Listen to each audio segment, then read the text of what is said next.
ملت جمرا گوت دمال دا بمینه و ملت جمرا گوتن تی نازکی دلی تی ضعیفه و تنکانی سلاحی رانی و دبیجن جسارتی هانا کتبی حربه بکی لباتا تنه بس از زانم و قراره که مستاندی باید بیوره تشتی خوش وارنه و تشتی رنجی چه ببنه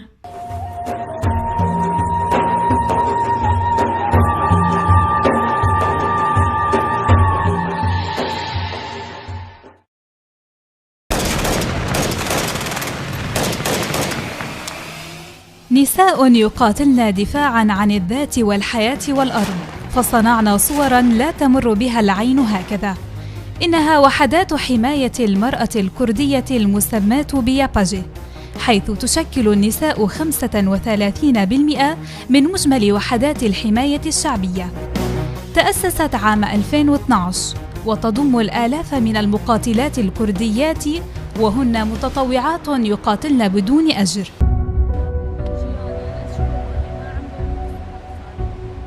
اسمي جيون من منطقة كوباني، أبلغ من العمر 27 عاماً. انتسبت إلى الحزب منذ 6 سنوات. انتسابي كان لهدفين: الأول تحرير أرضنا والعودة إليها، والثاني إكمال المسار الذي بدأه أخي الشهيد. اسمي ميديا من كوباني، عمري 23 سنة. انتسبت لقوات الياباجي بعد استشهاد أبي وأمي لإكمال طريقهما.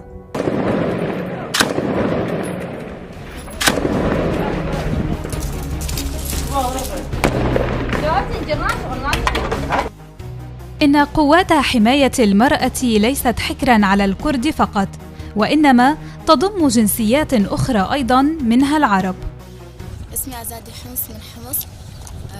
انتسبت لقوات ياباجي، عمري 20، مواليد 1999. سبب انتسابي لقوات ياباجي هو كنت حب من أنا صغيرة، كنت حب حياة العسكرية، كان أبي عسكري كنت كتير حب انتسب.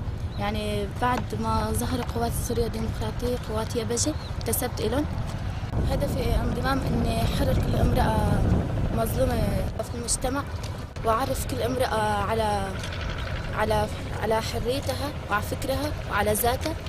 هدفي هو إني أنشر فلسفة القائد وفكره في المجتمع.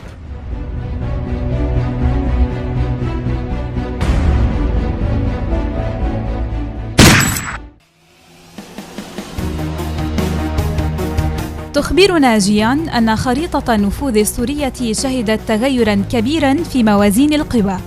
بدأ التغير عند اندلاع الأزمة السورية عام 2011 واستمر حتى اليوم.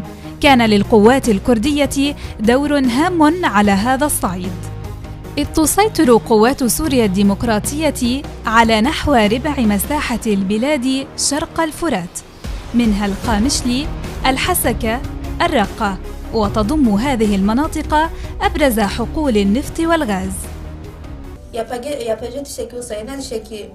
أتيت اليوم لزيارة عائلتي بعد غياب 3 أشهر، فالحزب لا يمنعنا من زيارة أهلنا وأصدقائنا متى شئنا إلا في حالات الحرب.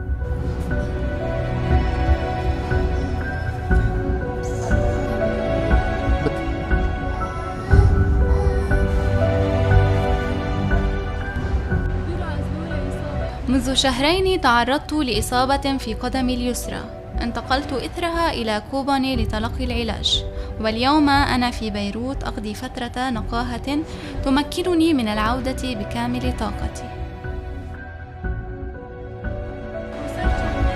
أما بالنسبة للصعوبات فنحن لا نواجهها اليوم بقدر ما كنا نعيشها قبل انتسابنا. مجتمعنا الذكوري الذي تربينا فيه لم يقف عائقاً أمام مشاركتنا في الحرب. لم نخف، قاتلنا وحملنا السلاح من دون تمييز بيننا مقاتلين كنا أم مقاتلات.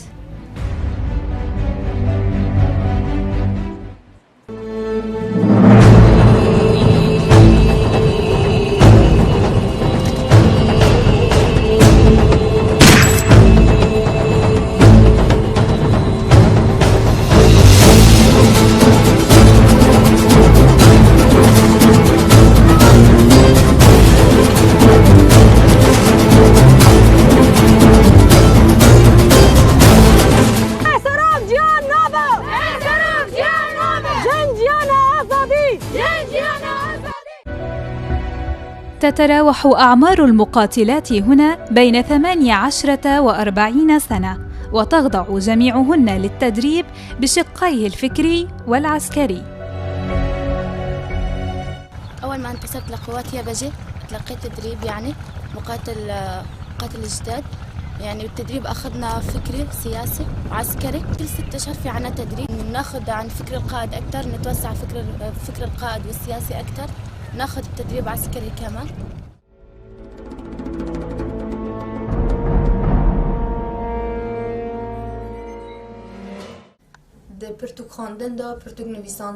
في هذه الحرب أثبتت المرأة الكردية نفسها، فقد شاركت في العديد من المعارك، وكان لها دور فعال إلى جانب المقاتلين الشباب ليكملوا بعضهم بعضا. لقد أثبتنا وجودنا كمقاتلات بثقافتنا الواسعة وعلمنا، ليس فقط بالقوة العسكرية، وحاربنا من أجل حرية الوطن وحرية المرأة.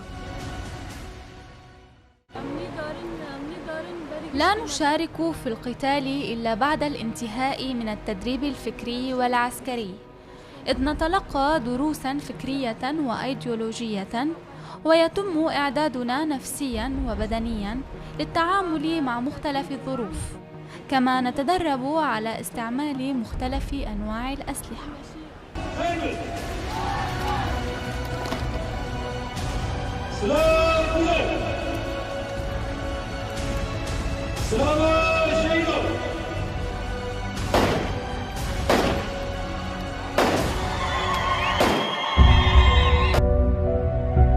ومع كل التدريبات التي يتلقينها المقاتلات هنا، لا ينسين إعطاء أنفسهن قدرا من الترفيه والراحة من وقت إلى آخر.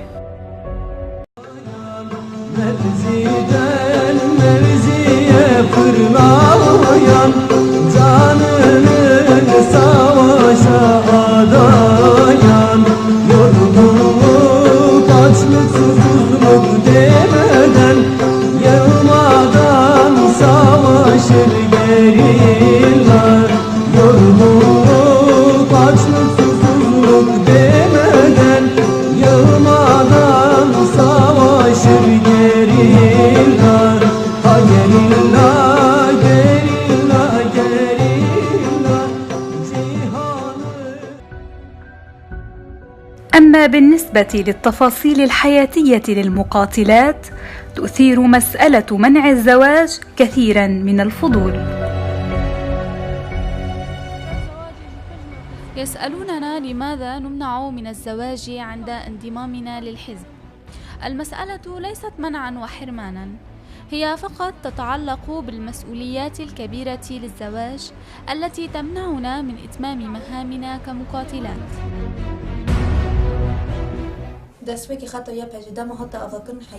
منذ اللحظة الأولى لانتسابي قطعت عهدا على نفسي أن أحارب حتى آخر نقطة دم تمشي في عروقي، وأن أكرس حياتي كلها دفاعا عن المرأة والوطن، وأنا على يقين أن دم الشهداء لن يذهب سدى.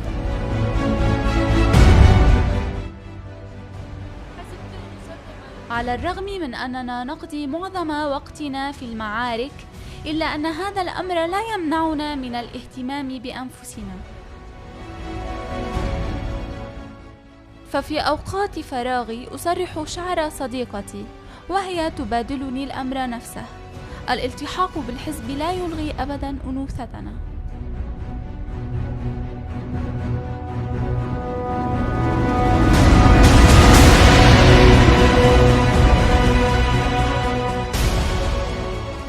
لقد كانت وحدات حماية المرأة أحد العوامل المؤثرة في القضاء على داعش ومحاربة جميع مظاهر العنف الجسدي والنفسي، وأصبح نموذج العيش المشترك مصدر إلهام للعديد من النساء في أنحاء العالم.